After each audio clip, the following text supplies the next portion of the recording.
ஒரு சின்ன பையன் அவனோட பென்சிலால ஒரு படத்தை வரைஞ்சுக்கிட்டு இருந்தான்.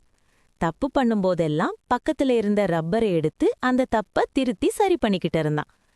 திடீர்னு அந்த பையன் கவனிச்சான், பென்சில் அப்படியே தான் இருக்கு, ஆனா அந்த ரப்பர் ரொம்ப சின்னதாகி தேஞ்சு போயிருக்கு. அந்த பையன் ரப்பர் கிட்ட கேட்டான், ஏன் நீ இவ்வளவு சின்னதாகிட்ட? அதுக்கு அந்த ரப்பர் சிரிச்சுக்கிட்டே சொல்லுச்சான், தம்பி, நீ பண்ற ஒவ்வொரு தப்பையும் நான் சுமந்து அதை திருத்துறதுனால நான் தேஞ்சு போறேன். ஆனா பரவாயில்ல, நீ ஒரு அழகான படத்தை வரைஞ்சு முடிக்கணுங்கிறது தான் என் ஆசை. நம்ம வாழ்க்கையில அந்த ரப்பர் வேற யாரும் இல்ல, நம்ம அம்மா அப்பா தான். நம்ம பண்ற ஒவ்வொரு தப்பையும் அவங்க தான் திருத்தி நம்ம வாழ்க்கைய அழகாக்குறாங்க. ஆனா நாம ஒன்ன மறந்துடுறோம். நம்ம தப்ப அவங்க திருத்த திருத்த அவங்களோட ஆயுளும் ஆரோக்கியமும் தேஞ்சுக்கிட்டே போகுது.